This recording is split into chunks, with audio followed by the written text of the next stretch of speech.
Kalau pergi ke Jakarta Pusat itu ada satu mall nama dia Sudirman. Mula-mula saya ingat Sudirman Malaysia, tapi rupanya memang General Sudirman. Bismillahirrahmanirrahim. Assalamualaikum warahmatullahi wabarakatuh. Salam sejahtera pada semua yang sedang bersama dengan saya pada petang ini. Dan saya, Hanif bin Ahmad Baharudin, merupakan eksekutif daripada Institut Darul Ihsan. Dan pertamanya saya mengucapkan jutaan terima kasih kepada Perbadanan Pustakaan Awam Selangor kerana memberi peluang sekali lagi kepada saya untuk berkongsi kepada tuan-tuan mengenai buku yang akan saya kupas bersama dan saya akan ulas, iaitu buku yang berada di tangan saya sekarang ini, iaitu buku Dari Pesantren ke Istana yang merupakan biografi Presiden keempat Indonesia. Jadi tuan-tuan dan puan-puan, buku ini adalah merupakan karya terjemahan yang telah ditulis oleh Greg Barton. Karya asalnya adalah Abdul Rahman Wahid, Muslim Demokrat, Indonesian President. Boleh saya kongsikan di sini apa yang dikatakan sebagai Muslim Demokrat adalah orang yang sangat disegani di negaranya apabila melihat demokrasi dan Islam itu menjadi salah satu perkara penting, perkara faktor dalam proses pembinaan negara, proses pembinaan bangsa.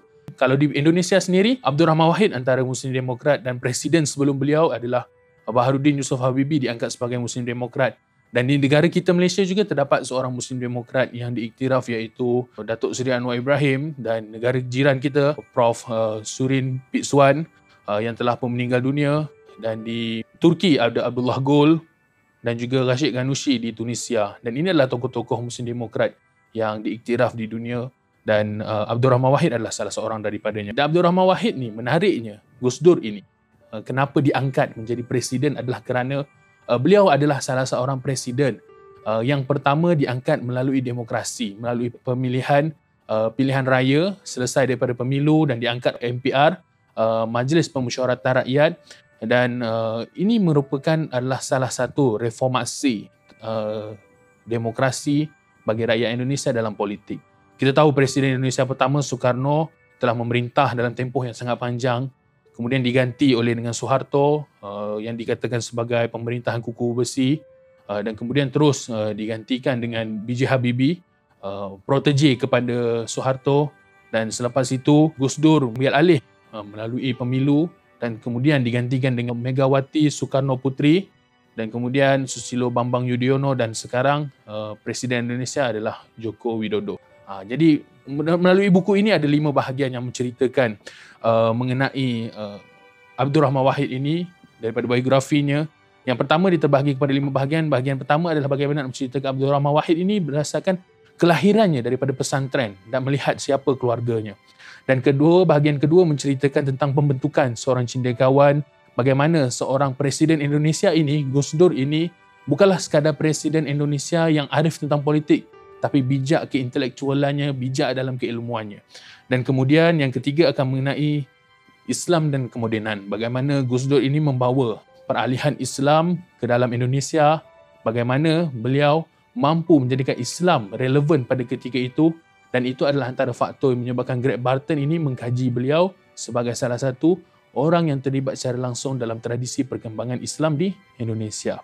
Dan yang keempat pula akan melihat bagaimana masyarakat sivil dan Islam, dan serta bahagian terakhir adalah mengenai politik, bagaimana penglibatan Kiai Haji Abdul Rahman Wahid ini ataupun Gus Dur ini di dalam politik di Indonesia.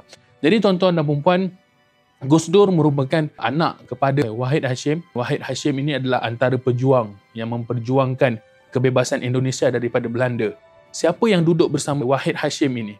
Yang bersama dengan Wahid Hashim ini adalah General Muhammad Hatta dan juga General Sudirman. Kalau pergi ke Indonesia, lapangan terbang itu namanya lapangan Soekarno-Hatta. Dan juga kalau pergi ke Jakarta Pusat itu ada satu mall nama dia Sudirman. Mula-mula saya ingat Sudirman Malaysia, tapi rupanya memang General Sudirman, merupakan pejuang kebebasan Indonesia daripada Belanda. Dan bapa Kiai Haji Abdul Rahman, bapa Gus Dur ni sendiri adalah antara orang yang terlibat dalam memperjuangkan kebebasan Indonesia daripada Belanda, iaitu Wahid Hashim. Dan bahagian datuknya iaitu Bisri Sansuri dan juga Kiai Hashim Asy'ari. Kiai Hashim Asy'ari dan juga Bisri Sansuri ni adalah dua sosok besar, dua sosok penting dalam menubuhkan Nahdlatul Ulama. Jadi tuan-tuan dan puan-puan, kalau di Indonesia itu ada 2 gerakan Islam yang paling besar, iaitu Muhammadiyah dan juga Nahdlatul Ulama. Dan susu galur Kiai Haji Abdul Rahman Wahid ini adalah datangnya daripada Nahdlatul Ulama. Jadi untuk penglibatan beliau dalam politik, apabila beliau melibatkan diri dalam beberapa parti politik, khususnya PDP, Parti Demokrasi Indonesia, Parti Politik Islam yang mendukung kerajaan pada ketika itu, sosok Gus Dur ini dilihat sangat penting kerana beliau mempunyai pengaruh yang sangat besar dalam kumpulan Islamis pada ketika itu, iaitu Nahdlatul Ulama dan juga Muhammadiyah dan juga Masyumi pada ketika itu. Jadi tuan-tuan dan puan-puan, untuk melihat daripada susuk Gus Dur ini sendiri, beliau merupakan seorang yang sangat terbuka. Beliau menerima perkara-perkara seperti di dalam tradisi Jawa itu ada wayang kulit, ada pelbagai lagi aktiviti. Beliau melihat perkara ini secara terbuka asalkan tidak melanggar hukum-hukum Islam, dan beliau banyak membela golongan-golongan minoriti seperti Syiah dan Mu'tazilah, dan di mana tindakan ini sebenarnya tidak disokong oleh banyak puak-puak Islamis yang lain, tetapi Gus Dur berpendirian mereka ini adalah golongan minoriti yang perlu diberi simpati selagi mana mereka tidak menentang hukum Islam itu sendiri. Dan jadi ini adalah antara sikap Gus Dur di peringkat Islam dan kemodenan, bagaimana beliau menjadi orang yang wasatiyah, iaitu berada di pertengahan, dan beliau meraihkan pelbagai pihak asalkan tidak melanggar syariat dan tidak melampaui batas. Dan untuk penglibatan beliau dalam politik, seperti yang saya katakan tadi, setelah pemerintahan Soekarno, Suharto, dan selepas Soeharto telah ditentang secara besar-besaran setelah beliau membuat beberapa tindakan yang tidak popular seperti menaikkan harga minyak sehingga 70%, dan mengaut kekayaan dan telah mengayakan saudara mara dan anak beranaknya, telah menyebabkan rakyat Indonesia protes tentang kepimpinan Soeharto. Dan akhirnya Soeharto meletak jawatan dan telah memberikan jawatannya kepada protege beliau, iaitu Habibie, Baharudin Yusof Habibie. Dan Habibie dilantik menjadi presiden pada ketika itu dalam keadaan negara Indonesia ini tidak stabil, bergolak, ketidakpuasan hati banyak pihak. Dan akhirnya Habibie memerintah Indonesia kurang setahun dan telah diadakan pemilihan umum, iaitu kalau di Malaysia ni pilihan raya umum lah. Dan akhirnya parti yang bersama dengan PKB, parti yang diwakili oleh Gus Dur ini, ada parti Megawati dan juga disokong oleh Amin Rais, parti Masyumi, yang telah mengangkat Abdul Rahman Wahid sebagai Presiden Indonesia melalui MPR, Majlis Permusyawaratan Rakyat. Dan akhirnya Kiai Abdul Rahman menjadi Presiden Indonesia keempat. Namun demikian, pemerintahan beliau selama 2 tahun telah mencetuskan banyak perkara-perkara yang menyebabkan akhirnya tindakan-tindakannya memakan diri beliau sendiri. Dia cuba membawa perubahan kepada Indonesia. Jadi beliau tahu dalam keadaan beliau menjadi presiden, ini adalah masaku untuk membawa new face of Indonesia.